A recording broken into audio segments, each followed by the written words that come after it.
Hello, welcome to the Ricky Gervais Show with Guardian Unlimited. Back where it all started. With me, Ricky Gervais, Stephen Merchant. Hello. And of course, Karl Pilkington. Alright. The internet phenomenon that is Karl Pilkington.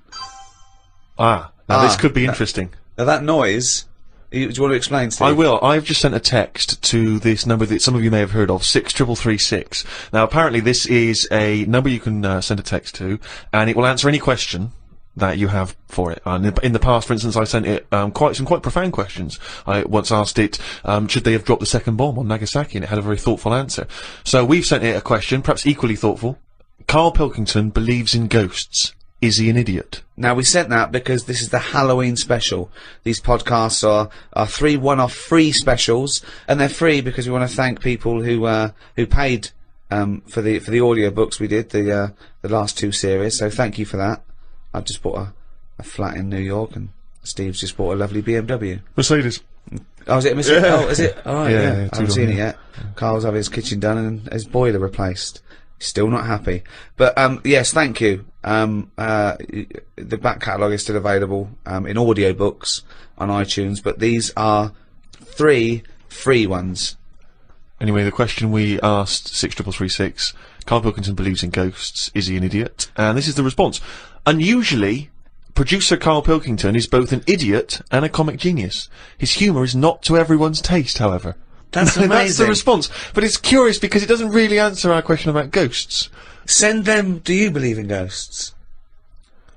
Okay. This is the Halloween special, of course. That's why we're talking about ghosts. Karl, do you believe in ghosts? Yeah. I mean, I haven't seen like a proper ghost. So why do you believe in something that there's no evidence for? Yeah, but why are we here then? If it is just sort of you're born, right? And we are useless. At least other creatures, when they're born. Well, you speak for yourself. No, but other creatures are born to do a job, aren't they? When a bee's born, you know what that's going to be doing. It hasn't got any options. That's got a job to do. And it does that job and it dies and the next one comes along. Oh. We asked it, do you believe in ghosts? The existence of ghosts is not proven. Many experiments have claimed to identify ghosts, but none have been scientifically sound. Excellent. See, Yeah, that's a sensible, intelligent, logical, thoughtful answer. Weird things have happened to me when I was living at home and was in bed one night. Where do you live now? No, but I was at my first home. Your parents? Yeah, my mum and dad's. So I'm in bed and I'm lying there, and you know you get that sense of like, oh, there's something going on. Right. And I sort of look over my quilt and there's nothing there. Thinking it's weird that. So turn me back on it. I'm thinking I don't want to know. If there is something there, I don't want to know. Right? So I'm turning me back on it. But then there's like a really high-pitched noise, right? Sort of the hairs on my back are like going up a bit. And I'm like, oh, I don't like this. And it's the high-pitched noise. You had a hairy back louder. even as a kid? No, but you know, everyone's got little hairs on them, haven't they? Everyone's got little tiny hairs on them and stuff. And I thought, oh, I can't stand this. And I turned around, put the light on, legged it downstairs. Right? And my mum's saying, what are you doing? I'm going, oh, I don't know, there's something up there. So she said, alright, then watch the telly. So I stayed up for a bit, watching the telly. Went back to bed, the high-pitched noise had gone. Went to sleep. Get up the next day. Charlie from next door comes round. He goes, Hilda's dead. Right? And my dad said, oh, when did that happen? I said, last night at 11:15. Right. That's when I was in bed. So, what are you telling me for? Because it's weird, isn't it? It's that thing of... what do you think would be weirder that no one ever died at 11:15 when you were in bed? No, but that's when all the weirdness was going on. That's when the tone was happening, my back was getting itchy and stuff. And Coincidence. And I went down and watched telly, went back up, it's gone and that, but that's when her spirit had sort of... No. Ah, okay, right, interesting. No, this is where we get into the facts. So Hilda's spirit had left whizzing round my bedroom, because my bedroom was right next door to theirs. Yeah. So I'm just saying, that's one. Why do they whiz round when they die? Why do spirits whiz round when they die? Because they're going, where am I going? Are they? And they're whizzing round, aren't they? Am I going down? Am I going up? No, it's Karl. Oh, no, I'm going the wrong way. Yeah, but it's not going to be easy, is it? How do you think it works? It doesn't work. But once again, it's not proof of anything, Karl, beyond the fact that you were a child in bed.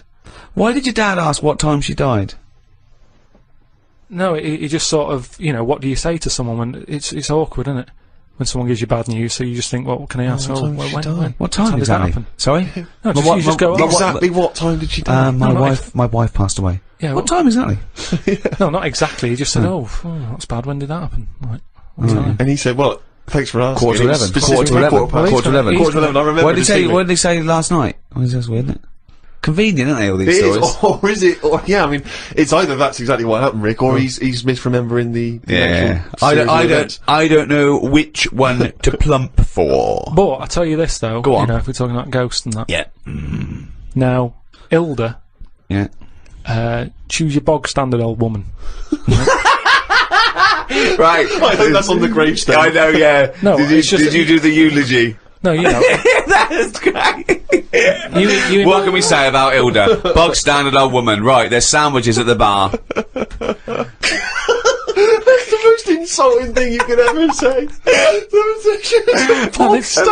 nothing. No. Let's just think about Hilda that phrase. lived her life. Thank you for coming to celebrate the life of Hilda, Who died at 11:15 specifically. and was a bog standard old woman. Are we burning or burying? But anyway, she lived to be quite old. Which annoyed you? In a bog standard way. But this is what I was saying about us all living too long and stuff. It just makes it worse when it does come to us being a ghost. I don't know what you're talking about That again. sentence made no sense. Just, if you are going to be haunted, right, say, I know you're going to say, well, I don't believe in them, so I'm not worried, so don't be going on about it. But say, like, you know, your new place that you've bought, you move in, and you go to bed, and there's something moving about the room.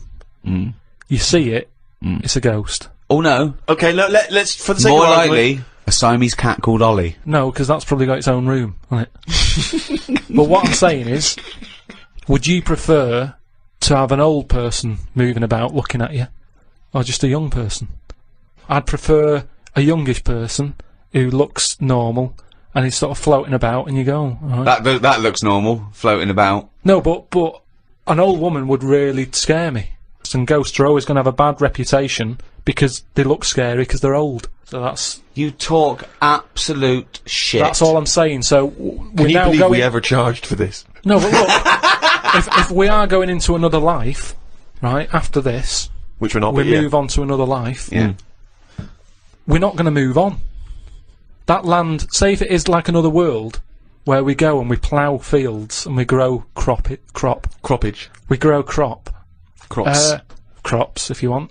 Yeah, well, I would like to use the English language. Yeah, but there's too much fruit about, so just a crop, just something we need to get by. Fruit about. He's got an answer for everything. That's So we what grow I'm some saying. crop. Yeah. So you grow your crop, and now if we're all going into that other land or world or universe, old, who's going to do the cropping?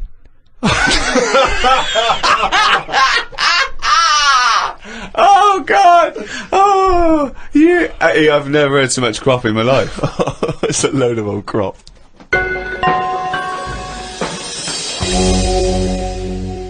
I had to go for an ultrasound, right? Isn't that what you do if you're pregnant?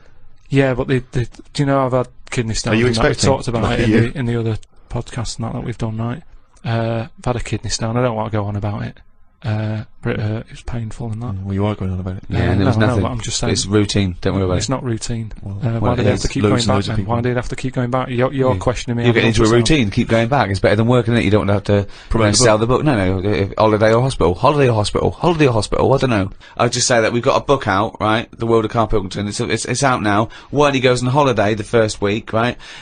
He's in and out of hospital. He's doing no good. He's got to go in again. He goes away with his family like twice a year. Goes away with Suzanne's family twice a year. He's now said he doesn't want to do any press for it because it's boring, or he doesn't want. Why aren't you plugging the book? Well, I mean, if you're an author, you've got to get behind I've it. bought books without hearing someone telling me to buy stuff. No, you're You just buy stuff. lazy. You're No, lazy. I'm not lazy. It's just that I'm sick and tired of putting telly on or the radio and having people telling me, oh, you've got to buy this, you've got to buy that. No, I don't have to do anything.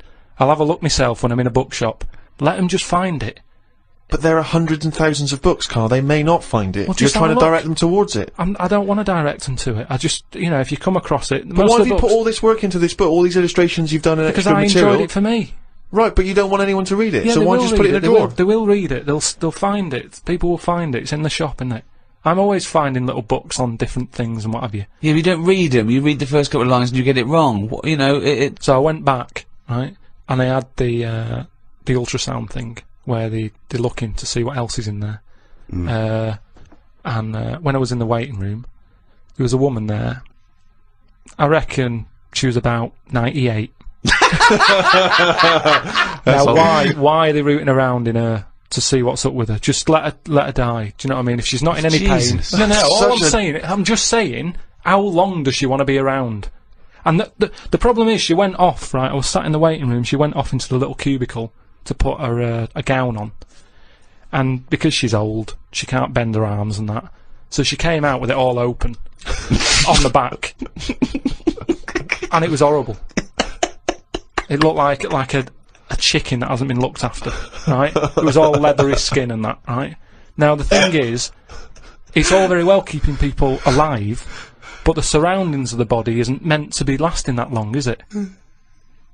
Do you know what I mean? The actual skin of a body, it's all very well keeping the heart going, checking the kidneys and all that, but we're not meant to be around this length of time.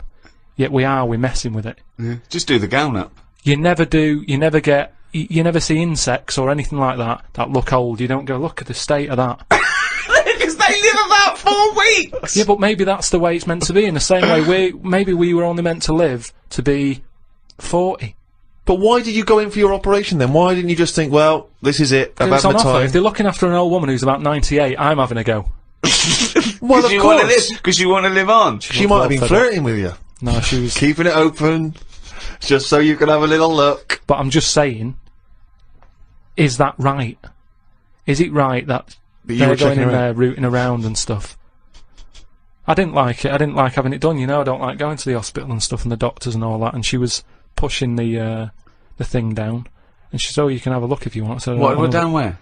On me kidneys. She was pushing like this little scanner thing. Oh, right. She was going to have a look. I was going, I don't want to have a look. She's going, what's up with you? I said, I don't want to see me insides. Did they put a tube down the Indian knob? Yeah, they did all that. We've talked about that in the other... But you were unconscious, weren't you? Yeah, but it doesn't matter, does it? If you know it's going on, it still bothers you. It's because you're asleep. Well, not really, no. What do you mean? Well, why does it bother you if you're asleep? Well, that's like saying, oh, I woke up and the house was robbed. Oh, it doesn't matter, you're asleep.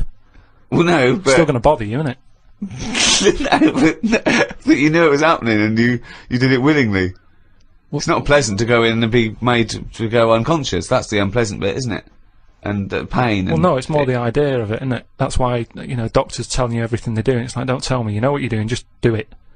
I'm not going to have a go at it. You know, it's not like DIY people coming around and going, oh, well, what you should have done there is, and you can go, oh, I'll have a go at that next time on my own without calling you out. If I get kidney stones again, I'm not going to go, oh, I've had it done before, I know what to do, I'll stick it up there. Doesn't happen, does it? But I can't, what was I saying? So anyway, so she was pushing the scanner over me kidneys and stuff. Yeah.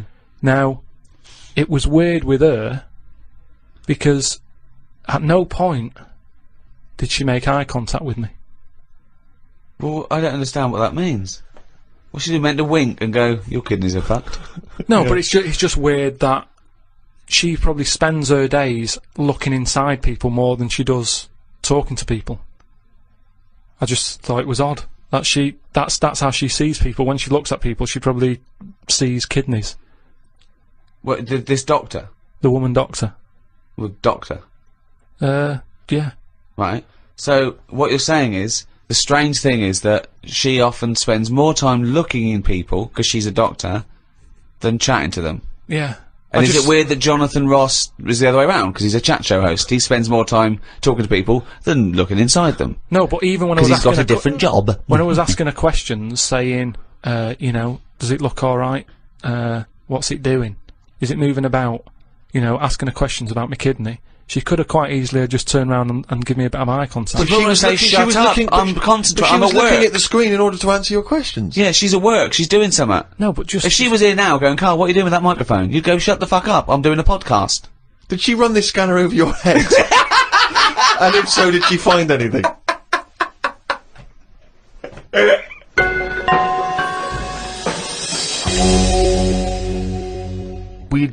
like to try and educate Karl, Rick, as you know, as we have done since we've known him, really, and he doesn't really seem to absorb any information. No. And I was asked recently, when I was going back to Bristol, if I would come and talk to a classroom of school children. All right. You know, just talking about careers, and particularly my career. And I went down there. It was in Bristol. It was an inner city school, quite rough area. You're a son of Bristol. You're exactly. They love me. You're a down there. celebrated son of Bristol. You're a Golden Globe winning person who's returned to the homeland. It annoys me when I go down there that I'm not met as I get off the train like the Beatles used to be when they came back from America. By a mayor and a brass band. Hordes of people, ticker tape. Forever this day will be called Steve Merchant Day. Exactly. It frustrates me that I just sneak back into town. There's no fanfare. Yeah. But basically they asked me to come talk at this school, and I sort of batted them away and said I'm too busy. And so I foolishly left them the opportunity to ask me again, which they did, and I didn't have a decent excuse, so I went. And I was expecting to talk to maybe a room of sixth formers. They were 9. These kids, 9 and 10 years old. But I realised as I was walking into the school, I was suddenly really nervous. I was more nervous than anything I've ever done, because I realised that I've not spoken to a child like that since I was a child myself. I've never interacted with them. So I didn't know at what level I would be able to pitch this talk. You know, I didn't know what they understood, what ideas they understood. Obviously, in my mind, I was picturing Karl, and then I was ratcheting it up a few years, sort of IQ-wise. And so what did you talk to them about? And I was supposed to talk about careers, and I realised very quickly that they didn't really understand conceptual ideas. Did they know who you were? Not really. One or two of them vaguely knew. One of them went, "What's Rick Gervais like?" And I said, "You got a deep voice." Yeah. Actually, that was one of the teachers. And I'm supposed to be talking about careers, how to get into careers, and I start trying to explain the idea of being a writer, and I say that it's very important to be able to get inside other people's minds, you know, figure out how they think, and how, you know, and trying to understand other people. But this, they didn't really seem to grasp. They started talking amongst each other. You know, they were just losing interest. I lost them straight away. I was devastated. Oh no. So then, and this is the worst thing, right? I started lying to them. Because I realised that every time I told a slight lie, because I thought they'd be interested, they were. So I know Justin Timberlake. You're not joking, right? They said, one of them said, "I understand you used to be a DJ," and I went, "Yeah, it's great being a DJ because you get to meet pop stars like Robbie Williams and Beyonce." Never met either of them. Never met them. And they went, one of the kids went, "What's Beyonce like?" And I went, jokingly, I went, "You wouldn't like her." And I said, "No, I'm joking. She's lovely. She's sweet. She's good as gold." I was making it up. But they were loving this, and the teacher was going, "Would you all like to meet Beyonce?" And they were going, "Yeah." And I was thinking, God, well... I'll bring her down tomorrow. Well, exactly, but I don't know why I felt it was like I wanted to win the approval of these 9-year-olds. That's amazing! Because my own achievements, I realised, wouldn't mean anything to them. You know, I can talk about the people I have met, but they don't care if I've met Robert De Niro, but they're interested if I've met Girls Aloud. Or me and Girls Aloud, some of the times we've had together, it turns out. But it is fascinating when you have to interact with people, with children like that, because I've got no concept of how to talk to children. To me, I can't grasp the difference really in conversation and chat between, say, a 7-year-old and a 13-year-old. I don't know at what point they learn stuff and pick stuff up.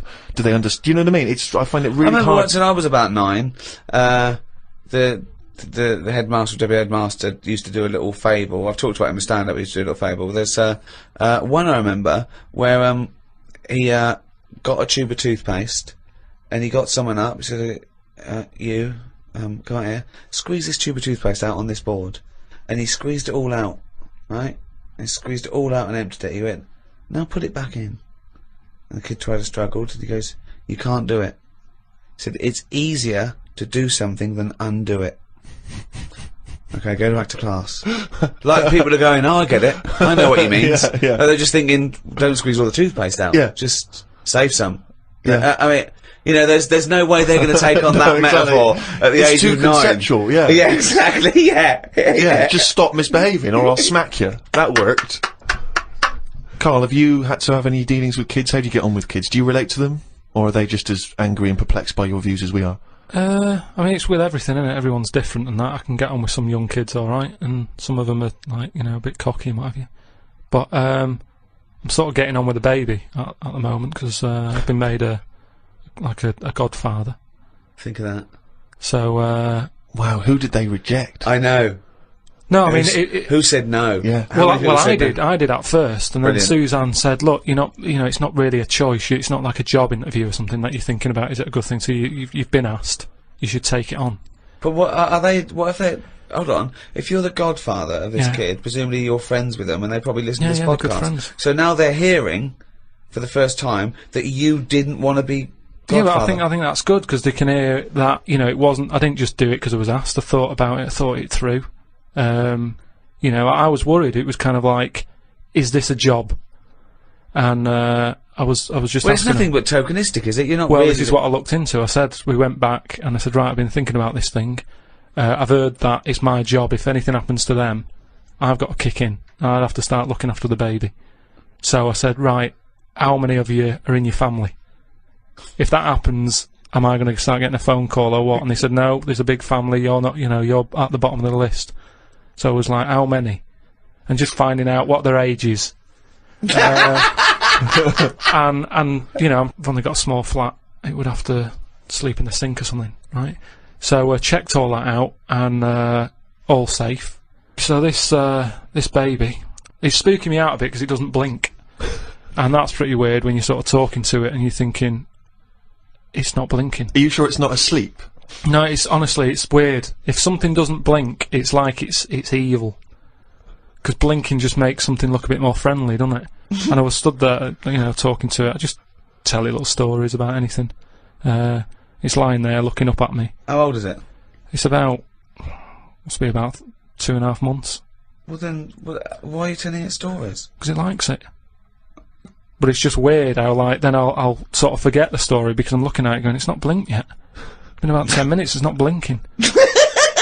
So then I forget the end of the story and I just walk away because it's not bothered anyway, it's probably not listening, is it? But what a pointless tale! What a pointless tale now and at the time. I think it likes it. The kids like stories, like you say, they're not bothered if it's not true or anything. Or if you walk away before the ending because you've forgotten it. That's why it's not blinking. It's so dumbstruck at the idiocy coming out of your gob. No, but you don't need to hear endings of stories. Maybe, like I said to you. That's the point of a story, isn't it? No, it's not. That's the point why people like stories, because they're hooked into knowing what happened. No, because there's loads of films that happen, and they have a funny ending. You leave there going, I wonder what's meant to happen, and you make it up in your own head. You go, well, I bet what happened is that person went off and got married to that woman, and they lived that. And then in your head, it's the truth. It's actually what happened. But I think that's better. Why are we told everything? So what would your end be to a story such as The Elephant Man? Okay, he's rescued from the freak show, he's put in the hospital, he becomes something of a celebrity, then what happens? He discovered he had big ears and he could fly, and he joined the circus and he was the main attraction. I wouldn't change the end that much, because at the end of the day, you can't make something up that's not believable. At the end of the day, he's got an head like an elephant. He's not going to have a good life, is he? So there's no point making out that he went on, loads of women fancied him, and he modelled hats. It's not going to happen. So he's got to die. The Elephant Man had to die, but at the same time, was shot by poachers. Show for his tusks. Show a few positives, because I'm sure there was good bits in his life. I don't know what they were, but look at everything. What was he like when he was a little baby elephant? They didn't cover what he was like as a kid, but you can get away with them sort of looks when you're a baby. You can be an ugly baby, and everyone goes, "Oh, isn't it nice?" There was some woman in a cafe the other week that I was sat in, and she came up and she sat down with a mate, and she was talking loudly, going on about, "Oh, the baby's lovely. They said it's got lovely big eyes, really big hands and feet." Now that doesn't sound like a nice baby to me. I felt like saying it sounds like a frog, but I thought, I don't know her. There's only so much you can say to a stranger. I don't know what kept me from saying it. That's what I was saying before about there's something. It sounds like a frog. There's something inside of you that stops you. Yeah, that's amazing that you had the urge to go, that doesn't sound like a good baby. What, love? I'm just listening to conversation. That baby you're talking about sounds like a fucking frog. Yeah, but something stopped him saying it.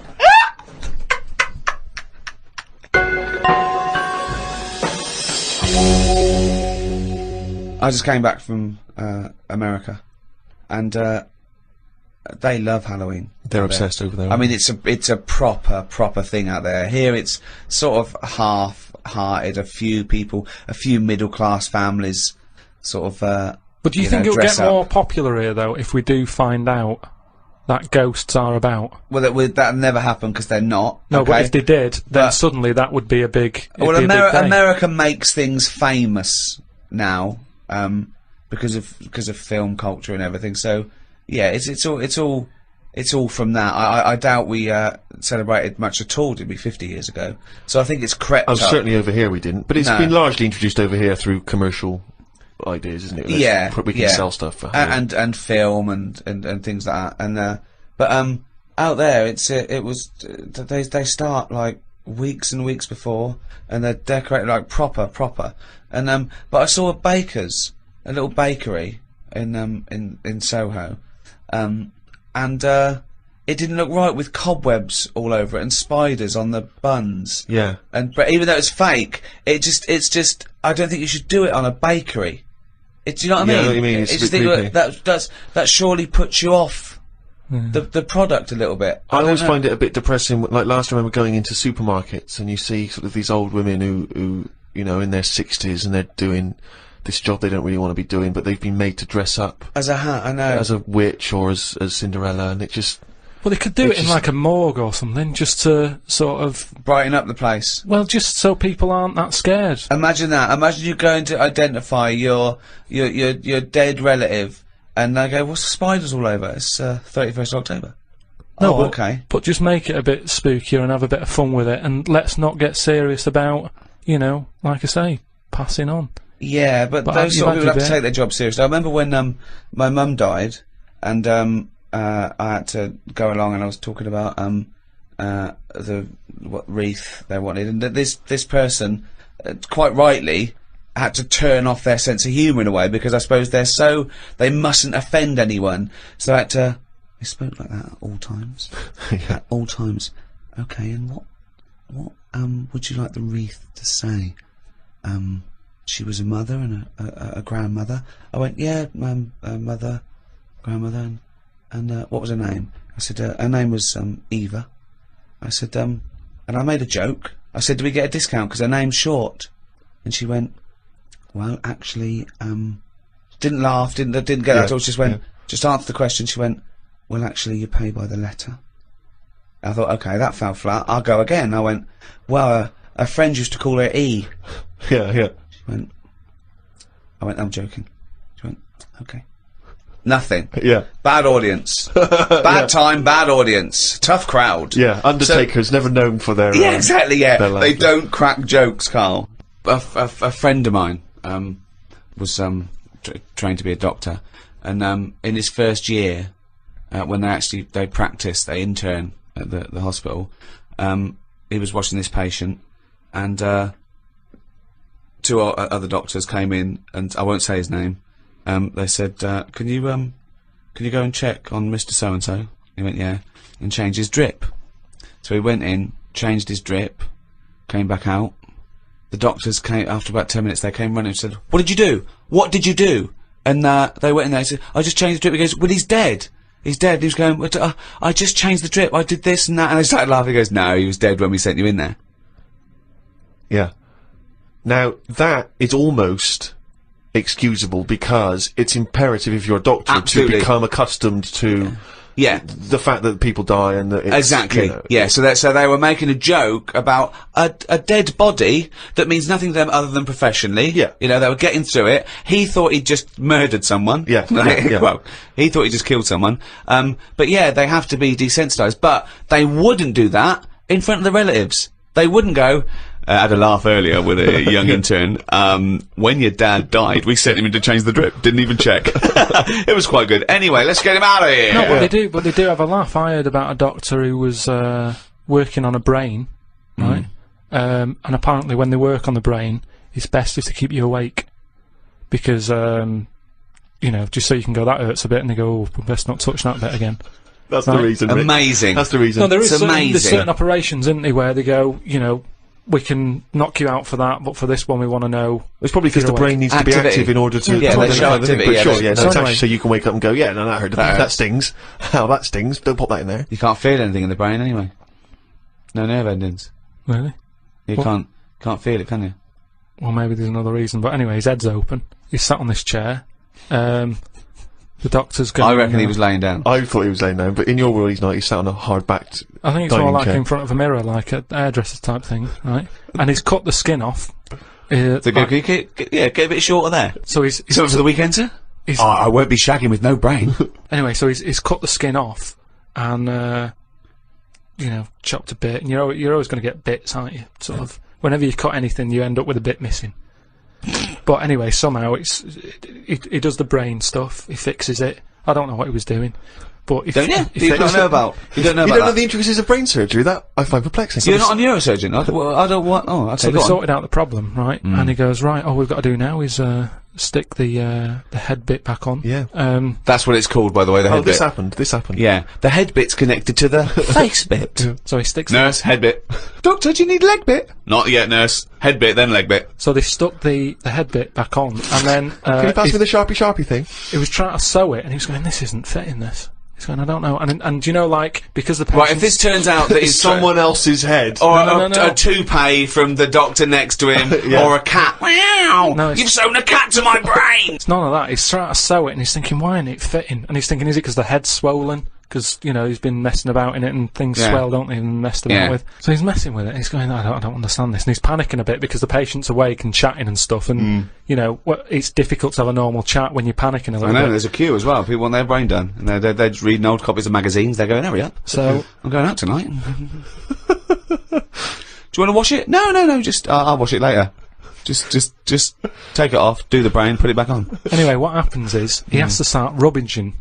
To start rummaging. Sort of rummaging. Rummaging. No! There's no N before the first G. Rummaging. Well, he starts looking through the, he starts having a look through the bin. Because, what? Because he knows he's chucked a bit away of the skin. Right. Where is this surgery where a bloke's sitting up in front of a mirror and there's a bin? Is there a little basketball ring above the bin as well, so when he throws things it goes through there first? I'm just saying that's what happened, and you were saying about things that happen, and you've got a joke about it. So he's rummaging, and what happens? He said to him, the fellow was starting to sense the nervousness, and he said, what's going on here? And he says, oh, I'm never going to believe it, I've lost a bit of your skin. Lost a bit of your head, yeah. I can't Why is he cut? I don't understand, why is there... That's what I mean. Bits? Because things just break up, don't they? It's like chicken. When you see him walking around, everything's in place and it sticks together. You cook it, suddenly it all breaks up. He cooked his face before he cut it out. I'm just saying how flesh, it sticks together well. Yeah, he'd cooked the scalp before he'd taken it off his head. No, but it's just an example of how skin can break up with the muscles and everything. So he's rummaging in the bin, and does he find the head? He found the bit, and then he's like, oh, sorry about that, and he sort of managed to stick it on. Right, he didn't wash it off or anything? Yeah, I'm sure he gave it a bit of a rinse. But I'm just saying how... Nonsense. You've got to make a joke out of stuff, haven't you? Yeah, it's bollocks. If you're a doctor. Okay, that's good. So where was the joke in that story? At what point I thought this was a story about how doctors have a sense of humour. Yeah, when did he make at the end, he sort of laughed and he sort of said, oh, there you go, it's back on, but good job the bin men didn't come or whatever. And they made a joke out of it. I've never heard such nonsense. I've never heard such nonsense.